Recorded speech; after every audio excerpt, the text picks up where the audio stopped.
Welcome, everyone. You're stepping into an exploration of a terrifyingly realistic, pulse-pounding intelligence thriller today. Yeah, we are taking a really comprehensive look at the intricate and just entirely ruthless world of Greg Rucka's novel, A Gentleman's Game. Okay, we have a massive stack of excerpts for this.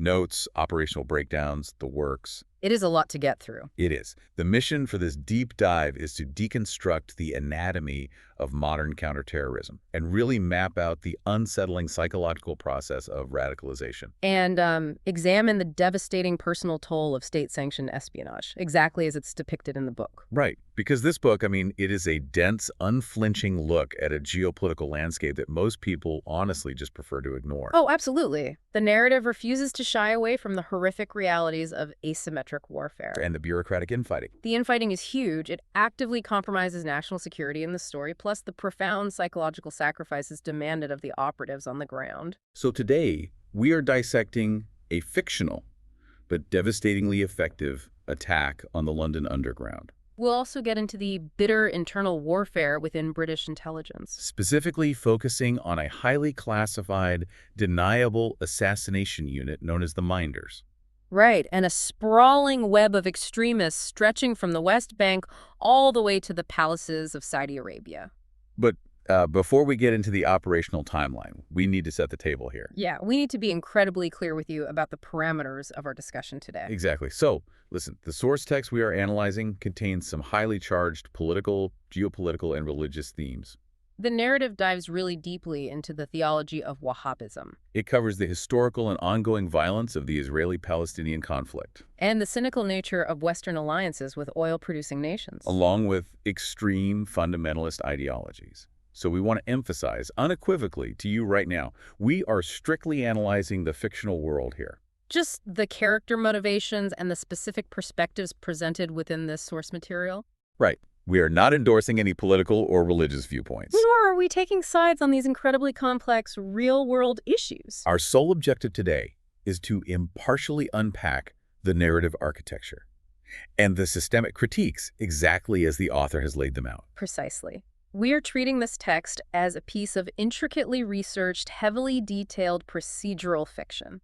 Because our analytical goal is just to understand the mechanics of the tradecraft, And the deeply compromised motivations of the actors on all sides. as well as the systemic institutional vulnerabilities the author highlights. Knowledge is most valuable when it's rigorously contextualized. Right. And the context here is a high-stakes, morally ambiguous espionage thriller where there are just no clean victories. Okay, let's unpack this. The text drops us straight into the nightmare on August 7th, It's 1517 GMT. a Tuesday afternoon in London, and we are presented with a horrifyingly coordinated, simultaneous terrorist attack on the London Underground. We're looking at 3 precise strikes executing within moments of each other. Oxford Circus on the Central Line, Bond Street and Piccadilly on the Bakerloo. and King's Cross on the Northern Line. The immediate death toll is staggering. 372 people dead. And what makes this sequence so chilling to read is the methodology. It wasn't a highly sophisticated chemical weapon. Right, or No. some complex military-grade explosive device. No. The author emphasizes the brutal, devastating efficiency of low-tech, asymmetric tactics. They use a very specific, simple combination, an FN P35 Browning pistol and heavy glass liter bottles filled with petrol. Just gasoline in a bottle. Exactly. And the tactical execution relies on 2 distinct sequential phases of violence, Right. Phase 1 is the firearm. which is deployed strictly as an instrument of psychological terror and crowd control. The attacker fires into the densely packed passenger car, but not necessarily to maximize casualties through ballistics. No, the goal is to violently incite panic, to clear the immediate area and compress the surviving passengers toward the far ends of the carriage. So the gun is essentially a tool to buy operational space. Yes. It creates a temporary vacuum in a crowded environment. Exactly. And once that operational space is secured, the attacker deploys the primary mechanism of the attack. The improvised incendiary. The petrol bottles are thrown, shattered, and ignited. And the strategic objective isn't merely to incinerate a single train car. Right. The objective is to initiate a catastrophic systemic failure. By forcing the trains to stop dead on the tracks deep inside the subterranean tunnels. And when we examine the broader systemic critique the author is making here, This is where the text brilliantly highlights the inherent vulnerabilities of the underground infrastructure itself. Because the devastation of this specific attack is rooted entirely in logistics and ventilation. Yeah, the text goes into forensic detail about the mechanics of this vulnerability. Sure. Logistically, the underground is described as an elaborate bottleneck. The routing systems dictate that at any given moment there are significantly more trains in active transit through the deep tunnels than there is platform space at the stations to receive them. So if a train stops unexpectedly, or if a station closes due to an incident, The network cannot simply absorb the excess capacity. right, the trains behind the incident immediately begin to stack up in the darkness, Thousands of passengers are instantly trapped inside metal tubes, or forced to self-evacuate into a pitch-black, electrified tunnel system. facing long, deeply disorienting walks 100 feet or more beneath the surface of London. But the logistical paralysis is only the first phase of the trap.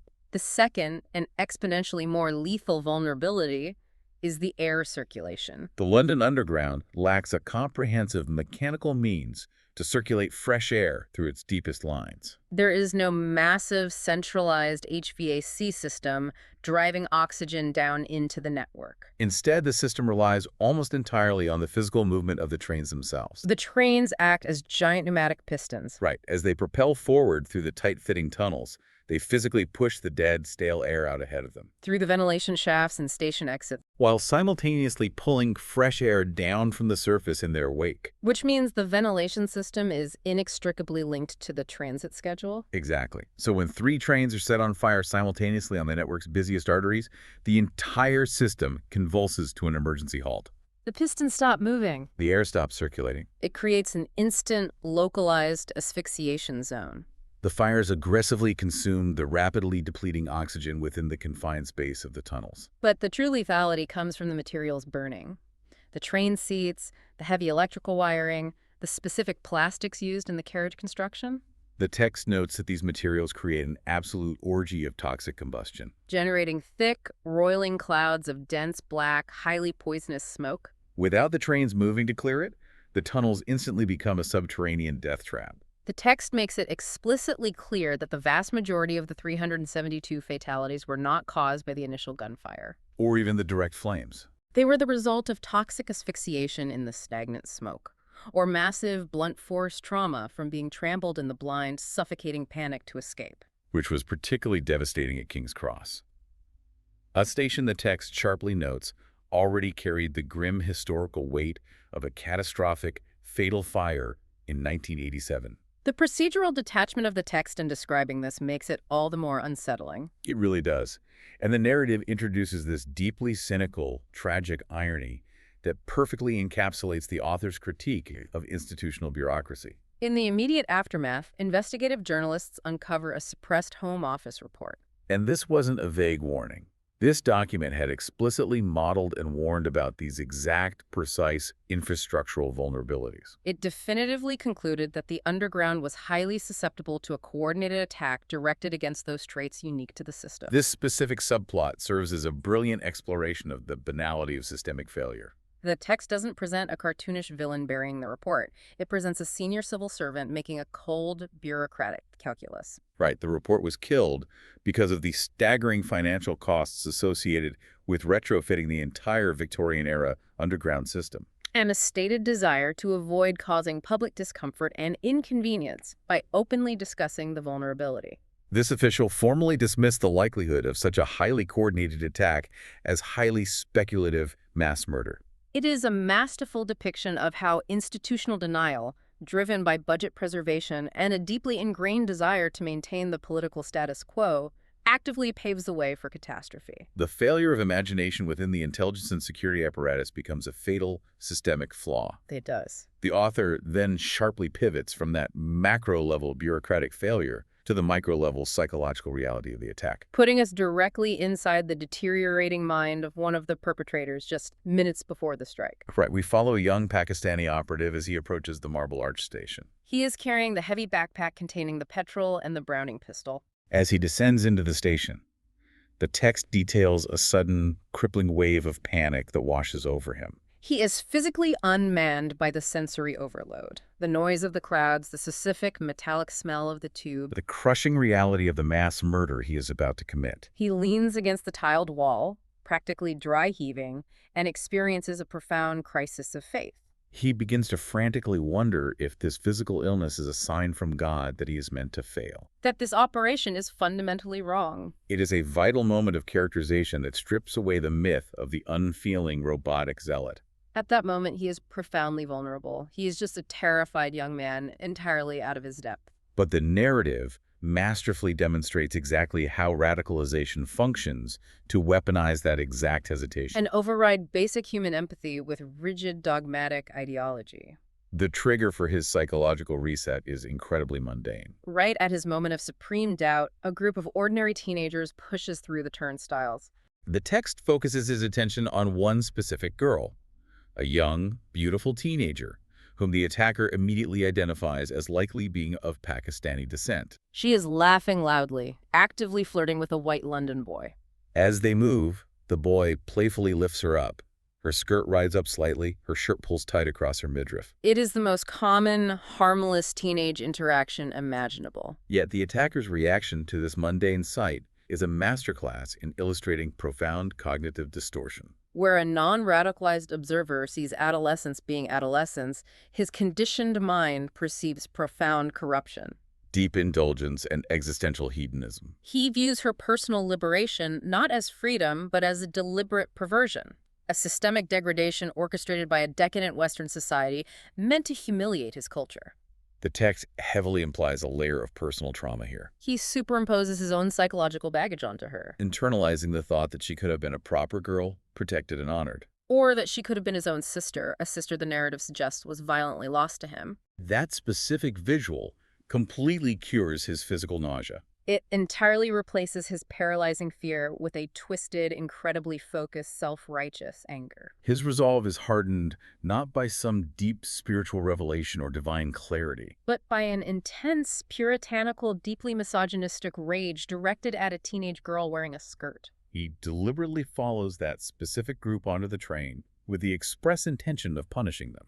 The text notes he actually targets and shoots that specific girl first when he draws the weapon. It is a deeply unsettling depiction of how the radicalization process actively twists natural human empathy into a lethal, highly personalized hatred. It effectively establishes the psychological baseline of the enemy, which perfectly sets the stage for the massive, grinding intelligence response that immediately follows. The narrative seamlessly transitions into a granular examination of the bureaucracy of vengeance. Following the devastating success of the attacks, the text shifts focus to the highest echelons of British intelligence trying to manage the fallout. The author does a phenomenal job of capturing the bitter, deeply ingrained institutional rivalry between Vauxhall Cross and Thames House. We are introduced to the primary power players, and the friction between them is immediate and palpable. On one side, we have Paul Crocker, the Director of Operations for SS.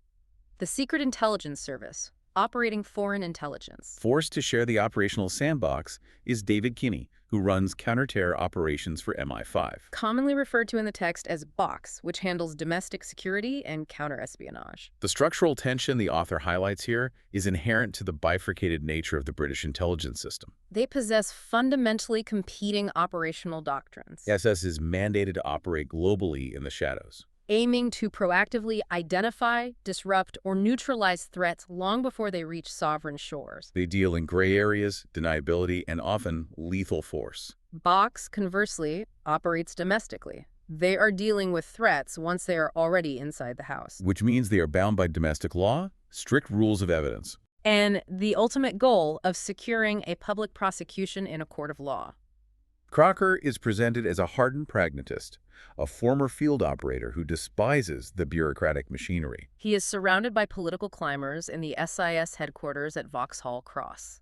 A building his field operatives refer to disparagingly as Legoland or Babylon on Thames due to its ostentatious, unsecretive architecture. The immediate crisis centers on a piece of media. Crocker is summoned to the opulent office of Sir Francis Barclay, the Chief of Service. Also present are the Director of Intelligence, Simon Rayburn, and the deeply political deputy chief, Donald Welvin. They are forensically reviewing a videotape that was delivered to the BBC just prior to the detonations by a group claiming responsibility. The intelligence points to the Harakat ul-Mujahideen, specifically a splinter cell known as the Abdulaziz faction, or HUMAA. What's fascinating here is the scene where they break down the video. It is a brilliant display of intelligence tradecraft. Rayburn, functioning as the analytical brain of the room, points out the extreme, chilling deliberation behind the production. The video features the young Pakistani bomber from the Marble Arch station. However, there is absolutely no audio. The bomber does not speak a single word. Instead, he looks dead-eyed into the camera, methodically loads the Browning pistol, fills the glass bottles with petrol, And then silently holds up a series of cardboard signs with messages written in thick marker. The specific text on these signs provides the crucial intelligence vector. The signs read, "Jihad is the sixth pillar of Islam. You, England, we call kuffar infidels. A nation of mushrikun cannot stand." The term mushrikun translates to polytheists. This is where the text's deep dive into theological intelligence analysis really shines. Deputy Chief Weldon, representing the ignorant bureaucratic class, scoffs at the tape. He dismissively states that there is no accepted sixth pillar of Islam, and haughtily points out that the Church of England is strictly monotheistic, not polytheistic. But Rayburn shuts him down, explaining the highly specific Wahhabist ideology driving the attackers. In this radical interpretation,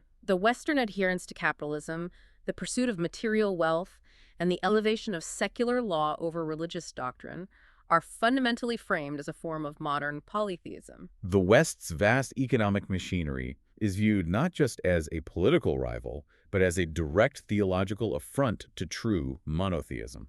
The final sign the bomber holds up is the most critical diagnostic clue for the intelligence directors. It reads simply, "There is one God, all praise to him." And Rayburn immediately points out the glaring, deliberate omission that identifies the specific sect. Because a standard, universally accepted Islamic declaration of faith would invariably include the phrase, "and Muhammad is his prophet." Exactly. The deliberate omission of the prophet's name is a highly specific, identifying ideological marker of this extreme Wahhabist offshoot. They adhere to a doctrine so rigidly puritanical. They believe that elevating or even naming Muhammad in certain prayers borders on idolatry. Akin to praying to the prophet rather than God, and is therefore an act of polytheism itself. This tiny linguistic absence points the intelligence analysts directly to the specific rhetoric of a radical spiritual leader named Dr. Fahd bin Abdullah al-Shamari. It is an exceptional example of linguistic forensics, deducing the exact ideological origin of a terror cell, not from what they explicitly state, but from what they religiously refuse to say. Yet, identifying the ideological architect sitting in the Middle East does nothing to immediately neutralize the operational cells currently hiding within London. Which brings the narrative to the visceral tension of August 10th. It's 4:14 in the morning. We are placed in a grim, decaying apartment complex in Wood Green, North London. This is strictly a box operation commanded by David Kinney. However, Tara Chace, who is designated as Minder 1, the top lethal operative for SIS, is present in the command post purely as an interagency observer. The tactical friction in this room is suffocating. It perfectly encapsulates the deep doctrinal divide we discussed earlier. Kinney's counter-terror team has covertly occupied an apartment directly adjacent to a suspected terrorist safe house. They have executed a highly delicate surveillance operation, drilling a microscopic hole through the adjoining wall to insert a fiber optic camera. The live feed shows the terror cell actively constructing a massive secondary explosive device on their kitchen table. Kinney's ultimate priority is political and optical.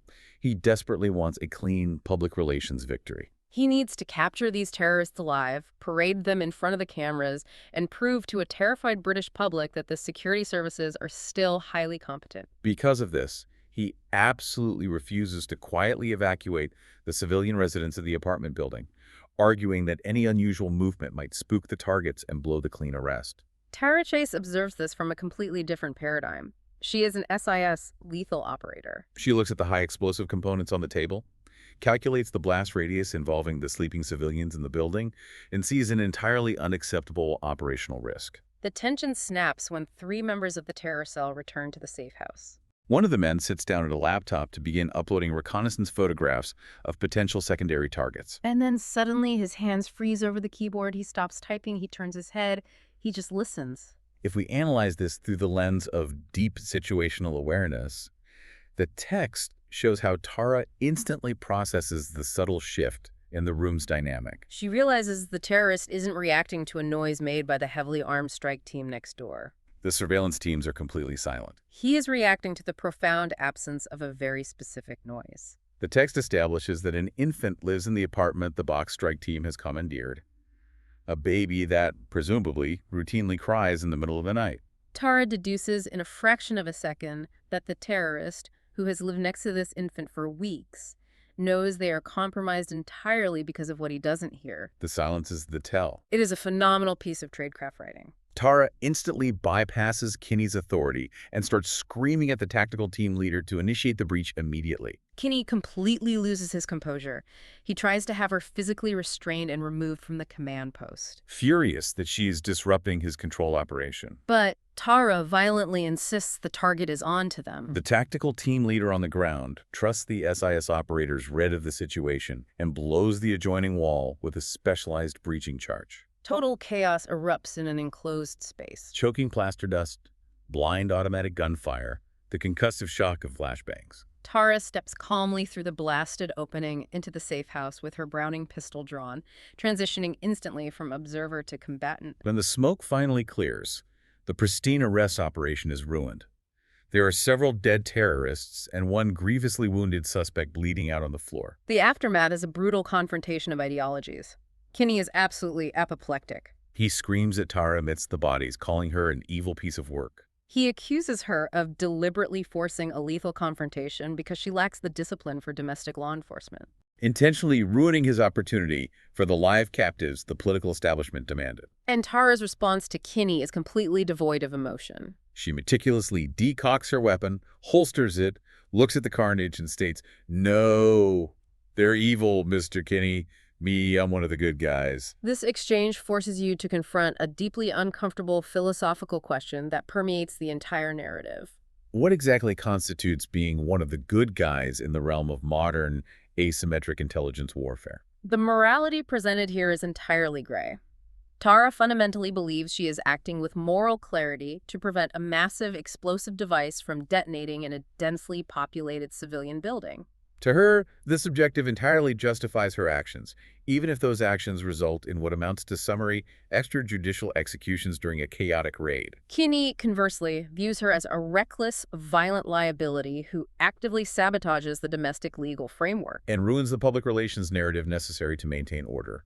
Both characters firmly believe they hold the moral high ground. To truly understand Tara's chilling pragmatism, the text demands we look at the psychological architecture of her life. The narrative dedicates significant time to exploring the Special Operations Director at the Minders. Who are the people the government calls when they need someone quietly removed? They operate out of a highly secure, windowless, concrete bunker buried deep beneath Vauxhall Cross. Affectionately and grimly referred to as the Pit. The entire directorate consists of exactly 3 people. Tara Chace is Minder 1, the head of section. Mick Poole, a massive former Special Air Service operator, is Minder 2. And Chris Langford is the eager, slightly naive new recruit, provisional Minder 3. The author invests heavily in detailing the severe psychological toll exacted by serving as a state-sanctioned assassin. The text deliberately strips away the glamorous cinematic caricatures of intelligence work. There are no bespoke tuxedos or exotic martinis here. These are deeply damaged, highly isolated individuals tasked with performing horrific, soul-corroding acts of violence on behalf of their government. The text explores how they manage to function, focusing specifically on their highly compartmentalized coping mechanisms. These mechanisms are almost uniformly obsessive, requiring intense, microscopic focus. The hyperfixation on specific hobbies is a brilliant narrative device. Tom Wallace, the former Minder 1 who now serves as an instructor and mentor, copes by obsessively restoring 1962 Triumph Spitfires. He will spend months sourcing original parts, rebuilding the engine block by hand. But the moment the car is running perfectly, the moment it is finished, he immediately sells it and buys another rusted wreck to start the grueling process over again. The late Ed Kittering, a legendary former Minder, specifically collected pre-1996 Buell motorcycles. Not just any Buell, but strictly those manufactured before Harley-Davidson acquired the company and, in his view, sanitized the engineering. Nick Poole channels his stress into becoming a meticulous gourmet chef, outfitting his small London flat with massive stainless steel restaurant-grade appliances. These intense obsessions function as vital psychological anchors. When your entire professional existence is defined by total chaos, layered deception, and sudden intimate violence, the human mind desperately seeks out an environment it can absolutely control. A shattered car engine can be logically diagnosed and perfectly rebuilt. A complex culinary recipe can be precisely measured and perfectly executed. It provides a synthetic sense of order.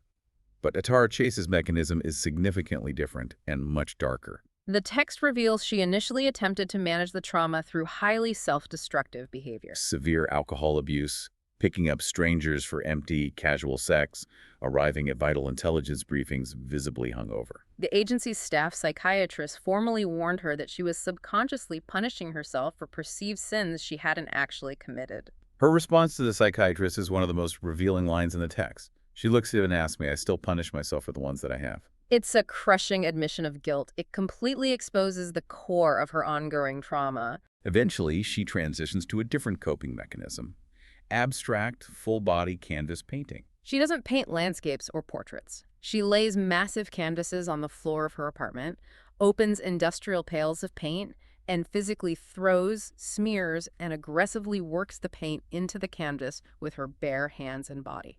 It is described as a highly violent, sensual, and physically exhausting process. The text introduces her character on the morning of the tube attacks, arriving at the ops room in Vauxhall Cross with her hands still deeply stained grasshopper green. Because she couldn't scrub it out of her cuticles. The green paint serves as a constant, visceral, visual representation of the blood she feels she can never truly wash off her conscience. The narrative provides the exact origin point of that guilt by opening her highly classified pre-operational background file. It takes us through her very first state-sanctioned murder. She is deployed to Kosovo, officially off the books, doing a favor for a CIA station chief. She is positioned in a freezing, abandoned, bombed-out apartment block in Prizren, looking through the high-powered optics of a suppressed sniper rifle. Her target is a highly corrupt Soviet general named Markovsky, who is facilitating arms shipments. The author meticulously details the grueling physical reality of the sniper hide. It is the antithesis of glamorous. She has been lying on a concrete floor for hours, fighting muscle cramps and the biting cold. As Markovsky finally steps out of his armored transport, the text focuses on her physiological response. She can visibly see the crosshairs in the rifle optic jumping rhythmically. It's her own accelerated pulse translating through her shoulder into the weapon. She forces herself to exhale, pauses her heart rate, applies precisely 3 pounds of pressure to the trigger, and in a fraction of a second permanently extinguishes a human life. The immediate aftermath is pure chaotic adrenaline. Her position is compromised. She is engaged by heavily armed Kosovo Liberation Army fighters. She takes a grazing gunshot wound to the calf, and she barely escapes the city alive. But the physical wound is secondary. It is the psychological aftermath that fundamentally alters her. When she finally makes it back to London, exhausted and bleeding, her mentor, Tom Wallace, gives her a glowing operational review. He tells her she performed flawlessly and predicts she will have his job running the directorate one day. Kara attempts to deflect with dark humor, joking, "Let's hope so. Then I'll get the really good assignments." But the crushing tragedy of the scene is her internal realization that there are no good assignments in the pit. As a minder, you are only ever handed the radioactive files that the politicians and the legal departments refuse to touch.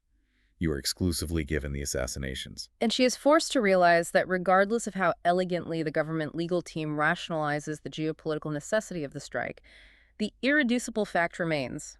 She murdered a man from ambush. She carries the crushing weight of that realization into every aspect of her personal life. The text illustrates this with a deeply jarring scene where she picks up a young, attractive man named Jeremy in a noisy Soho pub. She initiates an encounter purely for the physical sensation, using the sex as a blunt instrument to temporarily drown out her own internal monologue.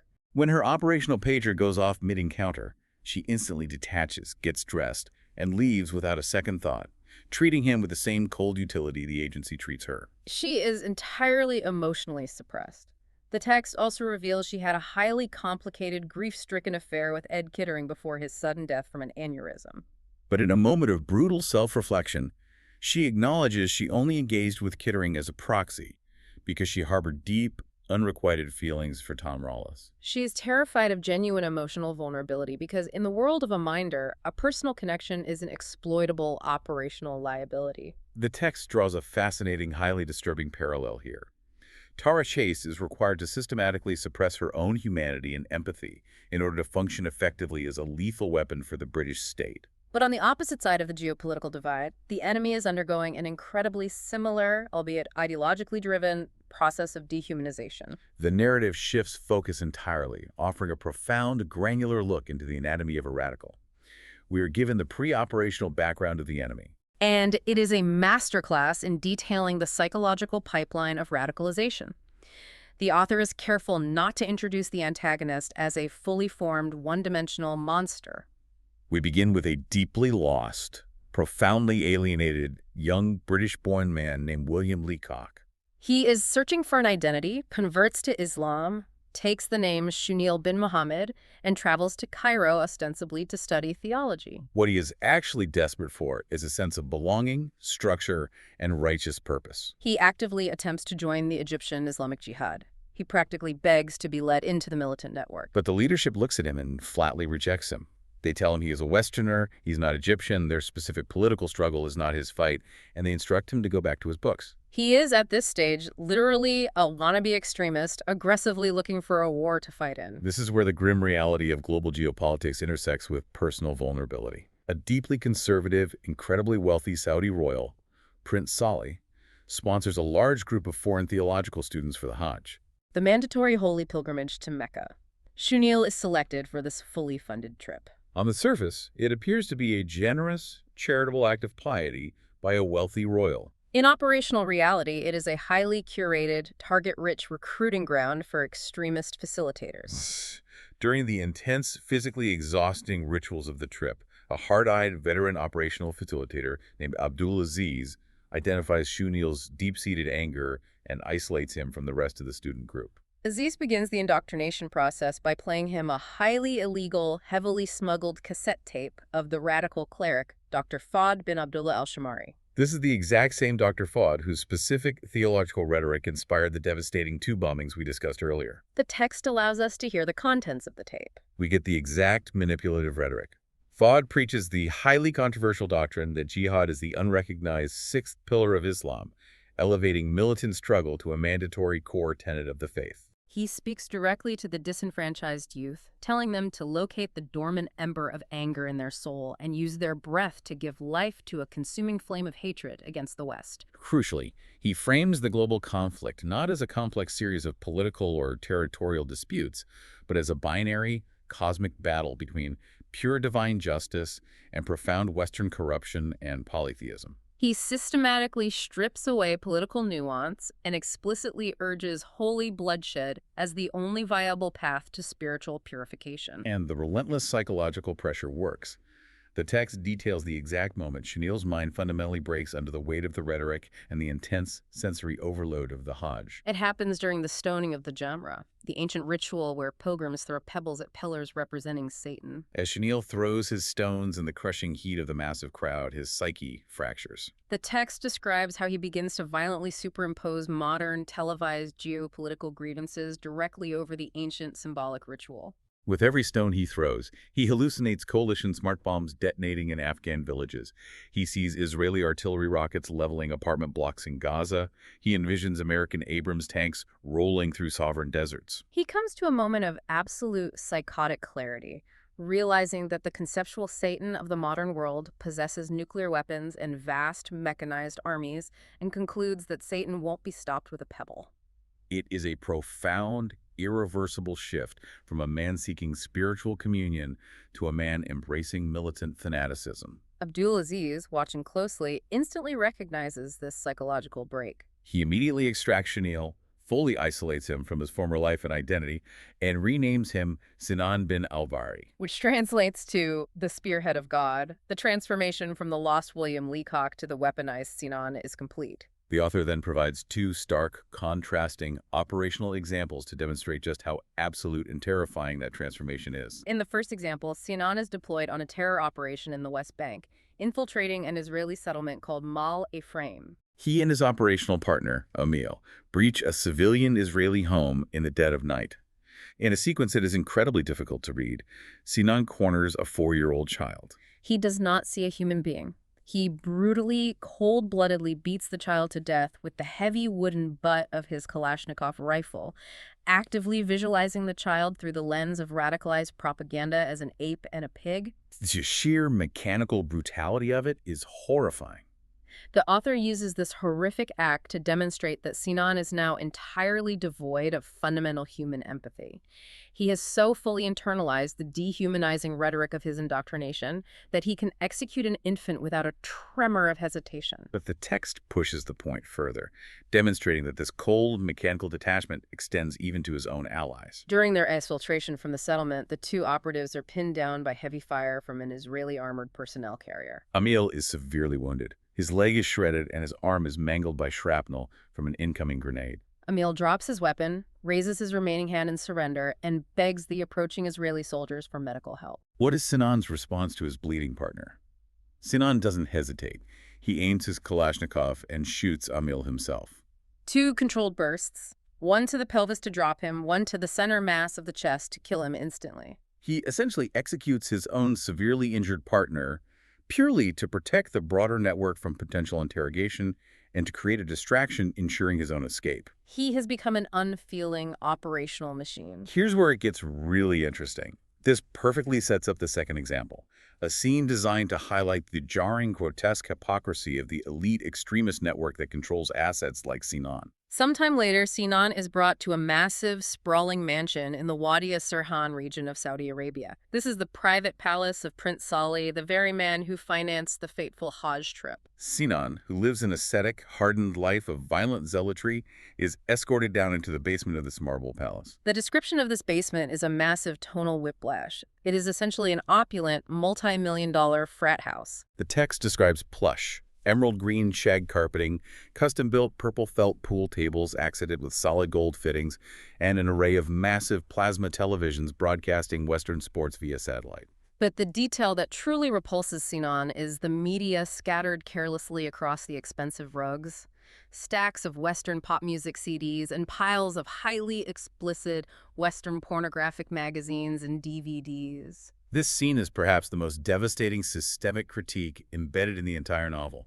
Sinan is physically nauseated by what he sees. He is forced to confront the reality of the elite, decadent wealth of the Saudi royal family. They live lives of gross Western indulgence, consuming the very media they publicly decry as a polytheistic rot, while simultaneously funneling millions of dollars to fan the flames of impoverished, weaponized zealotry in the streets. The visual hypocrisy is staggering. The walls of this subterranean rec room are decorated with framed photographs of the prince's vanity. There are photos of him posing respectfully with King Fahd, photos of him posing in the desert with Osama bin Laden, photos with the radical cleric Dr. Fahd. But the most grotesque images are the photos of the prince grinning alongside Palestinian kindergartners who have been dressed up in pretend suicide bomb harnesses, their small hands dipped in red paint to simulate blood. It treats a bloody geopolitical conflict like a spectator sport or a morbid badge of honor for the prince's ego. The prince casually asks Sinan if he has tasted blood yet, adopting the tone of a man asking about a hunting trip. Sinan is so deeply offended by the hypocrisy that he nearly executes another operative right there on the shag carpet simply because the man casually offered him a pornographic magazine. The text brilliantly highlights how incredibly fragile the intersection of extreme, decadent wealth and extreme, impoverished fundamentalism truly is. And the author skillfully mirrors this micro-level interpersonal hypocrisy with the macro-level geopolitical hypocrisy that dominates the final act of the book. We move into the complexities of the global chessboard. In the direct aftermath of the devastating tube attacks, the British Prime Minister issues a highly classified CONOPS, a concept of operations. It is a direct, unilateral directive from the head of state. Assassinate the spiritual leader, Dr. Fahd. There will be no international arrest warrants issued, no extradition requests, no trials. The order is simply to neutralize the target permanently. Paul Crocker, the SIS Director of Operations, receives this order and is absolutely furious, not out of any moral objection to killing Fahd, but because of the operational absurdity of the politics involved. Crocker sets up a clandestine meeting with his CIA counterpart, the London resident Angela Cheng. They meet in Hyde Park, engaging in old-school intelligence tradecraft, constantly walking and talking in the open air to defeat directional microphones and surveillance. Chang hands over highly classified NSA-level facial recognition intelligence. It definitively confirms that the tomb bomber, Tariq Ahmad Dar, was actively recruited by the Abdulaziz faction 18 months prior and was flown directly to Saudi Arabia for training. This intelligence completely solidifies the operational link, but it infuriates Crocker because it exposes the deeply cynical geopolitical reality the West refuses to address. Crocker goes on a vitriolic rant about the fact that Saudi Arabia actively funds the extremism, builds the madrasas, and exports the radical ideology globally, yet the Western political establishment continually turns a blind eye. Because of the absolute dependency on Saudi crude oil and the necessity of maintaining strategic military alliances in the region. Crocker bitterly points out the historical precedent.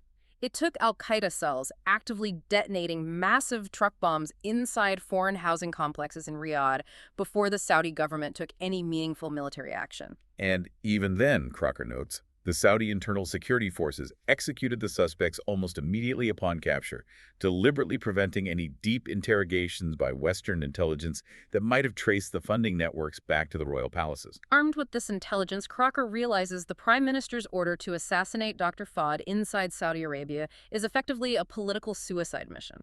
He flatly refuses to deploy his minders into Jeddah to execute the hit.